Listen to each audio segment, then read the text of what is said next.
Rayon Sport isaro ry'Inyanza n'ikipe cy'Irinde Rwanda yo gutsinda nitwa Gikundiro cya Ndabere umuvandimwe wa rubanda niba mugira ngo ndabeshya mu bazafana banje n'abanyamakuru bari hano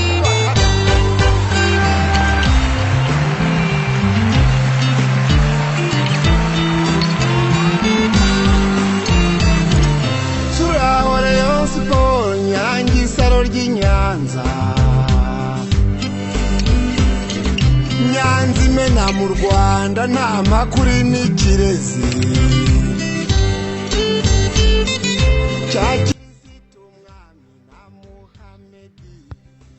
twongeye kubasura nshuti bakunzi ba Rayon Yacu TV. Kuri uyu munsi Rayon Yacu TV iragaruka ku mukino ukomeye cyane, ni umukino w'igikomerezwa, ni umukino wavuzweho byinshi hano mu Rwanda ndetse n'abari hanze y'u Rwanda. Ni umukino witezwe na benshi, yaba abakunda amakipe ndetse n'abatayakunda. Burya ngo uyu mukino urabahuruza, ni umukino ukomeye cyane. Rayon Sport igomba gukina na APR FC mu gikombe cy'amahoro. Ni igikombe zose zinganya kuko Rayon Sport ifite ibikombe 9 by'amahoro, APR FC nayo ikagira ibikombe 9 by'amahoro. Byumvikana ko muri iki gikombe ni ikipe nkuru, ni ikipe z'ubukombe, nizo kipe zibifite byinshi muri iki gihugu cy'u Rwanda. Turaza kurebera hamwe amateka y'amakipe, ese ubundi ubukeba bwabo bwaje gute. Ibyo byose turakomeza kugenda tubireberaho hano kuri Rayon Yacu TV. Ubatarakora subscribe, wakora subscribe hano kuri Rayon Yacu TV, ubundi ukajya ukurikirana amakuru y'ikipe yawe ya Rayon Sport ku gihe. Ushaka kuba natwe muri group yacu ya WhatsApp, watwandikira kuri 0788475691. Ushaka kugira ibyo dusobanuza cyangwa se ushaka kuduha ibitekerezo, watwandikira kuri iyo nimero twavuze rukuru. Iyi ni Rayon Yacu TV.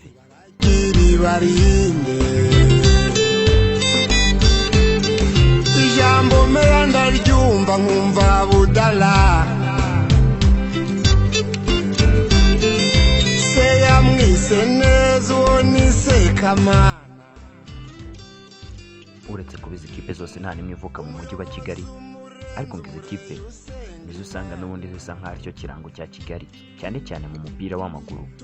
Niwo mukino ukomeye uhuza imbaga nyamwinshi ubera muri uyu mujyi wa Kigali, ndetse abenshi batangiye kujya bayibatiza ngo ni derby ya Kigali. Ku wa gatatu izi kipe zombi zizahura. Rayon Sport ivuka imwimana mu Shirarungu mu karere ka Nyanza. Ikipe yavutse mu mwaka w'1964 ivukira i Nyanza. Ni ikipe ifite ibikombe 8 bya shampiyona ndetse n'ibikombe 9 by'amahoro. APR FC ni ikipe yavukiye ku murindi wa Byumba mu mwaka w'1993. Ni ikipe ifite ibikombe 9 by'amahoro, ikagira n'ibikombe birenga 20 bya shampiyona. Ni match ikomeye, ni match y'ishyiraniro, match itoroshye. Rayon Sport APR FC. Nyabugogo Nyanza byari ibirori, akayira gasangwa mu mabara abiri, ubururu n'umweru, amasumbuko ari igisebe, Dogora Begamitara bayobora amajyepfo, na polisi y'igihugu abona abahamya. Ikipe ya Rayon Sport n'ikipe ya APR FC byatangiye guhatana cyane mu mwaka w'1996 ndetse no mu mwaka w'1995, ubwo APR FC yegukanaga ibikombe bya shampiyona. Ariko mbere y'uko ikipe ya APR FC iza mu Rwanda mu mwaka w'1993, mbere y'uko ishingirwa ku murindi, yasanze ikipe ya Rayon Sport ari ikipe y'ubukombe, ari ikipe ikomeye hano mu Rwanda, ari ikipe n'ubundi ifite abakunzi benshi. Ikipe yari ikomeye cyane. APR FC yazanye imbaraga zidasanzwe, imbaraga z'amafaranga, tangira kugura abakinnyi bamwe na bamwe, ndetse ngo ubukeba bwa APR FC na Rayon Sport byaba byaratangiye muri icyo gihe. Ariko kandi buza gushimangirwa ubwo Raoul Shangwe yazanaga umukinnyi Jano Witakeng amuzanye mu Rwanda. Akigera ku kibuga cy'indege, APR FC imusabira hejuru, nyamara ngo yaraje gukinira ikipe ya Rayon Sport. APR yaramusinyishije, ndetse abo umukinnyi wa APR FC yemewe n'amategeko, nubwo Jano Witakeng ataje guhira ikipe ya APR FC mu mikino mike yabakiniye, ngo byaje kwanga biramunanira, biza kurangira APRFC murekuye n'ubundi atayerekeza muri Rayon Sport yarajemo. Jano Witakenge akigera muri Rayon Sport yaje kuba inyenyeri, aba umukinnyi mwiza cyane, ndetse burya ngo ku mwanya we hano mu Rwanda ntawe uramuhiga kugeza amagingaya. Twavugaga Jano Witakenge nyakwigendera, umukinnyi kabuhariwe wakina ikipe ya Rayon Sport, akaba ari umukinnyi wari ukomeye cyane mu kibuga hagati, akaba ari umukinnyi wafashe ikipe ya Rayon Sport mu bihe byashize. Ariko kandi nguyu burya ngo yaraje aje muri Rayon Sport aza gusinyira APRFC, ubukeba bw'amakipe gutangira ubwo. Nurenga kabaruzuze bagore utisina na jojori n'abapolisi.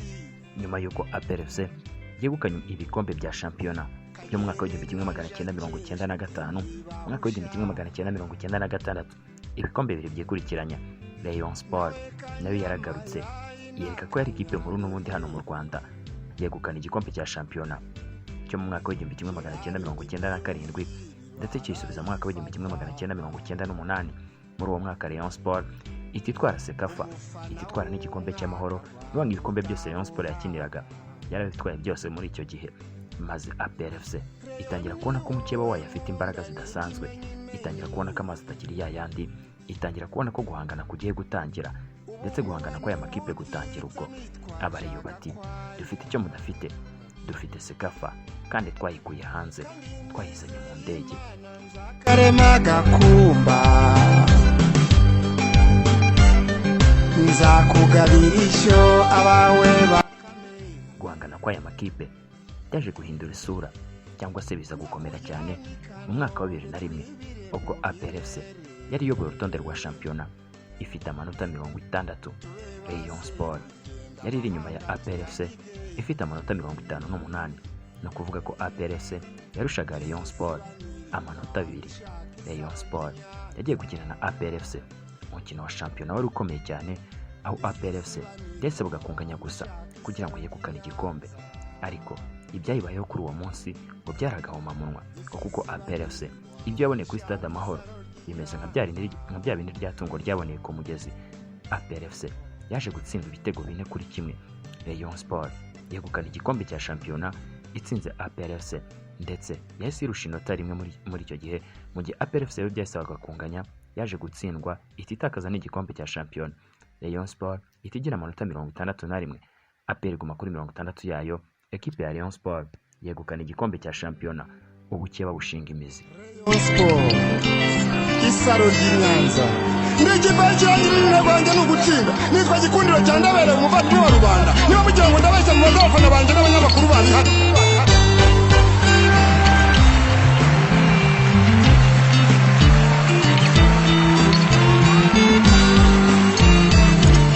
Sura Rayon Sport Nyange isaro ry'Inyanza, Nyanza imena mu Rwanda nta makuru n'ikirezi, cya Kirisitu umwami na Muhamedi. Ngwino musore utsinda guhangana kw'aya makipe APRFC na Rayon Sport biba ari ibicika iyo bigeze inyuma mu bafana. Abafana hirya hino usanga impaka ari zose, usanga ibiganiro ari kuri aya makipe, cyane cyane umukino wayo wegereje. Usanga ibiganiro mu mujyi wa Kigali cyangwa se no mu ntara, aho utambutse hose ku mbuga nkoranyambaga, nta kindi baba bavuga n'uyu mukino. Ni umukino ukomeye cyane, ni umukino abasifuzi batinya gusifura. Muri uyu mwaka ushize abasifuzi benshi bashyizwe ku rutonde kugira ngo bazasifure uyu mukino bari kuzahuza Rayon Sport na APRFC, ariko bose bagiye bakwepa. Bamwe batanga impamvu zitandukanye ariko kandi zitumvikana. Umwe ati mfite ubukwe, undi ati ntabwo nzaboneka. Bagenda bakwepa gutyo.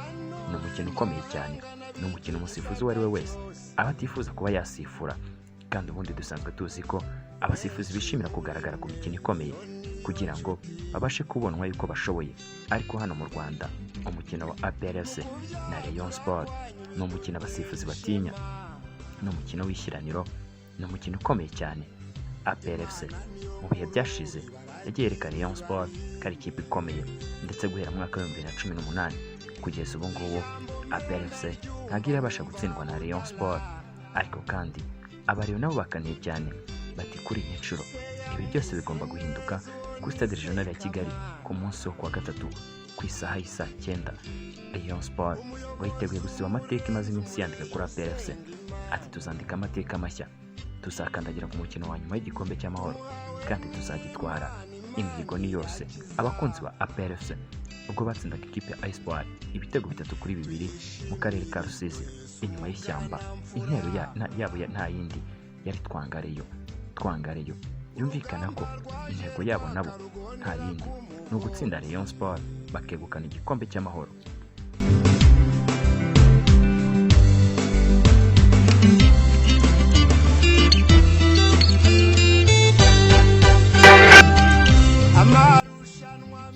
Umuyobozi wa APR FC Mubaraka Muganga mu minsi yashize yatangarije abakinnyi ba APR FC ati muzegukana ibikombe byose, ubundi nanjye mumbaza icyo mushaka. Ni mu gihe igikombe cya shampiyona APR FC isa nkaho iri kugenda igikabakaba kubera ko ikipe bahanganye ya Kiyovu Sport igikombe cyaje kuyiremerera iragiterura, isa nk'icyegereza APR FC. Ubwo ikipe ya Kiyovu Sport ku munsi w'ejo yananiwe kwikura imbere ya Bugesera. Abenshi bati n'ubundi Kiyovu Sport ntabwo mwari kuva imbere ya Bugesera, bitewe nuko mu gihe cyashize ubwo APR FC yakinaga na Bugesera abakunzi ba Kiyovu Sport bagaragaye bari inyuma ya Bugesera bari kuyifana.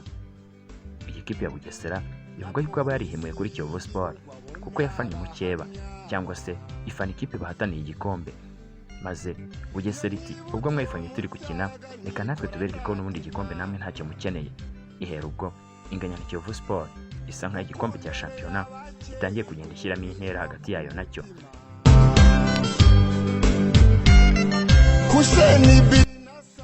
Rayon Sport na APR FC ni umukino ukomeye cyane, ni umukino uzaba kuri uyu wa gatatu, ni umukino w'ishyiraniro, niwo mukino uhenze mu mateka ya ruhago nyarwanda. Ikipe ya Rayon Sport ahasanzwe yishyuje 5,000, 10,000 muri VVIP. Ikipe ya Rayon Sport yishyuje 50,000. Bivuga ko ari umukino ukomeye cyane cyangwa se ari umukino uhenze mu mateka ya ruhago y'u Rwanda. Ariko kandi ikipe ya APR FC nayo yarakaniye cyane ubwo yakinaga n'ikipe ya Espoir yaruhukije myugariro wayo Ombolenga Fitina Iruzanike Bizimana, nubwo yaje kujya amasimbuye Mugisha Gilbert bakunze kwita Barafinda. Uyu nawe yaje kugira gutya araruhutswa. Ariko kandi Manishimwe Djabel bivuga ko yaba yarahuye n'imvune, ariko abenshi mu bakunzi ba Rayon Sport bati ntabwo tuzibagirwa uwo mutubwira ko Manzi Thierry afite ikibazo cy'imvune atari bukine, ati yo ni mind game, atariko ibyo mwakora byose nayubusa tuzabatsinda.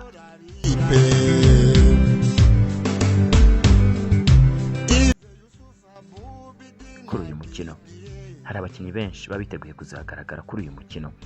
Abakunzi b'ikipe ya Rayon Sport biteze kuzabona uwitwa Willy Esombe Onana bakina n'ikipe ya APR FC, dore ko umukino uheruka w'igikombe cya shampiyona muri phase retour uyu Willy Esombe Onana atigeze awukina, kandi umukino ubanza w'igikombe cya shampiyona yari yawukinnye ndetse atsinda n'igitego, niyo waje gutsinda igitego gifungura uyu mukino. Abakunzi ba Rayon Sport biteguye kongera kubona ibitangaza cyangwa se biteguye kongera kubona Onana yitwara neza ku mukino uzahuza Rayon Sport na APR FC. Muhire Keve uyu nawe ni umwe mu bakinnyi bitezwe cyane, dore ko uyu mukinnyi yanze kwerekeza muri APR FC ubwo yazaga muri Rayon Sport mu mwaka wa 2014. Uyu mukinnyi avuga ko APR FC imeze nka gereza katagomba kuyerekezamo, kidatanga ubwisanzure ku bakinnyi, kitamurekura ngo ajye ahandi. Ni benshi bitezwe kuri uyu mukino, mu gihe APR FC Byiringiro Rage ari umwe mu bakinnyi bitezwe kuri uyu mukino, ndetse n'uwitwa Aniseti wagiye agaragaza ko akunda gushobora ikipe ya Rayon Sport. Bamwe mu bakinnyi bagiye bitezwe kuri uyu mukino. Ariko kandi ku bakunzi ba Rayon Sport ngo biteguye kureba rutahizamu Musa Essenu n'abandi kuri uyu mukino. Ni umukino w'ishyiraniro, ni umukino ukomeye cyane, ni umukino tuzajya tugenda tubagezaho byinshi hano kuri Rayon Yacu TV. Njye ndi Musonera Modric, iyi ni Rayon Yacu TV. Utarakora subscribe wakora subscribe. Nzakugabira ishyo abawe bakame, nzakujyana i Kanombe twibire mu birere.